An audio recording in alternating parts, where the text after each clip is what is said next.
Good morning, America. How's everybody doing? Or not doing? So, we're closing in on another year. Another year. A little over a month and a half. And we will be experiencing 2024. Are you prepared? I don't mean for the New Year's resolution when I say prepared. I mean, like, are you prepared to move into this direction? A healthy direction. Are you prepared? If you're not, what's your excuse? I'm only saying that because I should be saying it. Oftentimes people need motivation, and sometimes they just need to hear something from someone, whether it's a stranger or not, doesn't necessarily matter. But I thought I'd ask. But yes, it is, things are tight in this country. Things are very tight. There's a lot of stuff that's going on. There's a lot of money being pushed in a few directions. And there's a lot of information out there. So if I have a suggestion, it's to become informed about what is going on, what isn't going on. So I'm gonna put together some stuff that I have. It's not anything specific, but just something I was looking at for the last few days. It says, you know, I should put this together with this, and I don't know what I'm gonna call it. I'm just feeling like something I need to share, you know, to continue the momentum. I will be taking a trip to back out west, but this time it'll be more for what's happening in the streets in regards to the drugs, the mental health, like stuff like that. I will be going to Berkeley, California, which is a campus. I was there before, but I'm going back again. And to San Francisco, because San Francisco is jamming. When I say jamming, I mean jamming with the drug addiction and the homelessness. Yes, it's far worse than what it was when I was there 7 years ago. Far worse. So yeah, I'm going back at the beginning of next month of December. And so I will have more to talk about. I will actually be going live while I'm out there to share with people about what's happening with my experiences, what I'm seeing, or what's developing out there. So yeah, I just want to share that little bit with you, and check out what I'm about to share with you that's going to be after this video. A little something that I was a part of, and I wanted to share just a little bit of it with you. All right, I'm out. Word. Okay, brother. Do you consent to this video? I do. Okay, thank you. So tell us about Kensington and all the crazy stuff that's happening down there. Kensington, I'm gonna be honest, that's ground zero for everything. Really? It's drug dealers being able to sell drugs, crackheads could do it, and they could do it in broad daylight in front of the police. They don't care. It was created for that reason. They tried to isolate and take it from every other area to put it in one specific area. With that being said, there's also a lot of violence down there. The violence also comes from gang-related shit. Also, police do killings down there. That's what they do down there. Believe it or not, Google mentally ill kill and people being shot in the head, only leaving one survivor. That's what this book is about. It proves everything that's been going in Philly. Let me see that. Open that jacket up. Definitely. Okay. Corruption justice. Y'all see that? Definitely. Okay. So not only that, Kensington is just, I mean, you walk down and you'll see people having sex broad daylight. They don't care. Mm-hmm. So yeah, that's ground zero Philadelphia right there. Right. It ain't no worse than that. Mm. So how long has this been going on based on your experience? Since Mayor Nutter came into the building, also Sylvester Johnson. And who are they? They ex-mayors. Ex-mayors. And how long ago was that? Since I was 14. And how old are you now? 34. 34, that's 20 years. Okay. Wow. That's a lot of corruption. You don't have a clue. Now, you said that one was the mentally ill? Yeah, see, they always have on the news mentally ill killed.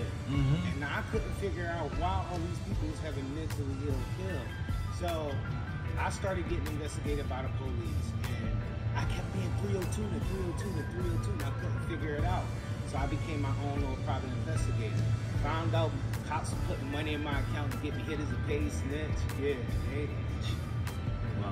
they doing some underhanded shit. This mayor don't care. Actually, this mayor created something called the Naked Bike Ride. Every year, old men, old women, whatever, will ride a bike up and down the street, butt ass naked, and the police will shut the state down for about the city and the streets. But they do it way too early during the summertime. Kids are out there, they're being exposed to this, and then they want to holler about, you know, how their crimes is, and indecent exposure. Yeah, how they gonna do that? And they give them permission to do that shit. So you're saying this whole system is corrupt? Corrupt ain't the word, man. This system got to fall. Yeah. Trust me. This book, that's why I'm out there. And how long before that you think that book will be out? This should be out December. December by Christmas this year. Okay. That's why I'm homeless, so I can save up all my money and put it into that book. Yeah, I ain't got a choice. That's a sacrifice. You got family? My family turned against me. This is about bread. Believe it or not, I could prove Ponzi scheme, all of that. This is a fucking RICO, and multiple hospitals involved. Yeah. How many family members? My whole family tree. Yeah. It's just me. Just you. And they Philly area? Yeah, they are. Yeah. Wow. Yeah. Indeed. So these organizations that you see in Kensington that are like harm reduction, for example, do you think that's having, what kind of impact is that having? I mean, you gotta be honest. If the kids are the future, kids gotta go past that every day going to school. Just talking about that. We was just talking about that. That's the impact they see. And that's why kids are so fucked up nowadays, because they're exposed to too much shit. Right. Okay. How you gonna block it? Yeah. I think what they should do is, well, that's what this is about, because once this is over for me, all the lawsuits I have with everybody, that's one of the first things I want to do, is clean this city completely. And with that being said, I want to buy every abandoned lot, and I want to put RVs on these lots, and I'm going to put this homeless people into them RVs, give them $2,000 cash so they can get their IDs, their phone codes, so they can go get employment. The old shelters, I'm going to take those and make them full-time rehab clinics, so we can move the people from Frankfurt to there. And once they check in the rehab clinic, instead of releasing them back to the street, their name is automatically on a waiting list to get put in an RV, so they won't have to go back to that life. That way, when they finish, they can have their $2,000 to get straightened out, their clothes, ID, phones, whatever they need, go get a job, and they don't have to look back at the drug area. Because what's the point of going and getting clean if you only go and clean just to go right back to the street because you don't have nothing to live for? We're trying to fix all of this, breaking generational curse. And you're 34 years old, homeless, but you believe in yourself. I believe in my faith. Okay. But yes, I believe in myself. Faith is first. Word. Okay, thank you. Yeah. So what else can you tell us about the nuances or the attitude towards, do you think people that do drugs are looked down on? Hell yeah, we all look down on. Yeah. Listen, people on drugs, me, you, because our skin color, we're the minority.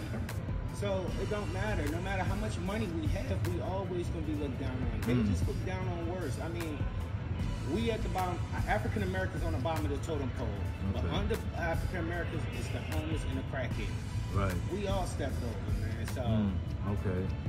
That's society. Right. Now tell me, what's the flag represent to you? America. Okay. Your version of America. Right. Peaceful America. Okay. Where Okay. America can come together. Right. See, people don't understand. African Americans, Caucasian American, Asian Americans, all of these different cultures supposed to be one nation under God, and we so heavily divided because our past. Like, I wasn't a slave, and nobody else over there was a slave owner, so why we can't let that go so we can be that one nation under God? Yes, the past does affect the future, and we can't move past from the past if we're going to bring it into the future. That means you have to own it. Yeah. Okay. So these things that you are saying and seeing and experiencing, do you think that there will be an end? Yeah, you have to go to 2A. I'll leave you there. I'm praying, yo. I'm doing an interview real soon with Blockware, it's a radio station online. Okay. So hopefully that's gonna push everything forward. Yeah, yeah. And I'm doing that next month. So by then my book, man. What's it called? Block what? Blockware. GLOCAWEAR. Okay. Yeah, they on Instagram as well. Yeah. They got a big podcast situation going on. They also the people who make this shirts like this. So yeah, hopefully that's gonna really start putting an end to everything. Yeah. It ain't got a choice. All right, word. I like that. I like that. Hey, brother. Thank you. I love you, man. I appreciate this, man. This is word all across the board. And what's your name? Sandy. Sandy. Where you from, Sandy? I'm from Brooklyn. Brooklyn, New York, huh? Brooklyn, New York. Okay, what brings you out here in Philly? Life circumstances. Okay, got you. So listen, in Brooklyn, is there a lot of drug addiction and homelessness in Brooklyn? Unfortunately, yes, there is. Okay, and are you closely affected by it, or is this in general? Just in general. In general? Yeah. Okay, and when you see this, what's your first thought to come to mind? How can I help? How can I be part of the solution as opposed to being part of the problem? Okay. What can I do, or who can I get motivated to do it to help out? Okay, that's a perfect response. And do you feel like there's enough being done? I don't think so. I think the rich are getting richer and the poor are getting poorer, and that's just pretty much it. Yeah, okay. The rich are getting richer and the poor are getting poorer. Okay, so in order to break that cycle, what would be a number one suggestion? Maybe two. Like, do you speak out against it? Well, we know we don't look the other way. No. Okay, okay. Can the rich just trickle some of their money down to the working class people, or the people who need it the most? Right. I mean, Okay. They're hoarding all their money and not sharing the wealth. Oh, let me ask you this: in upcoming elections, do you think there's going to be any difference with whoever gets in office? No, I don't. No. I think they all lie. Okay, they all lie. Or say whatever it is they need to say to get into office, and then the powers that be pull the strings. So in your community, are you familiar with fentanyl? Yes. Yes. Are you familiar with xylazine? Yes. Wow. Okay, so you see the effects of that in your community. I see the effects. Okay. And a lot of people in the community look like you? I'm sorry? Do they look like you? For the most part, yes. Okay. And so prior to, when did you see that? When did it become so consistent? Honestly, when I moved here to Philly, I've seen the decline. And it's not, honestly, it's not really just us. It's like a little bit of everybody. Well, a lot of everybody. Yes. That's affected by it. Yes, that's true. It's really sad. Yeah, okay. And would the same be said for the homelessness that you see? Like the mental health issues that go on in this country, from east to west, north and south. Do you know anybody in the healthcare industry? In the healthcare industry? Yes, that deal with this, should I say, more specifically. Normally I would have said my mom, but she's retired now, so after her, no one. Hi, Mom. How long was your mom in the healthcare industry? She's been in the healthcare industry for like 40 years. 40 years. So I'm sure she's seen some changes along the way. Yeah. Okay. Well, listen, Sandy, you said? Yes, sir. Sandy, thank you. You're Sandy, thank you very much.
So,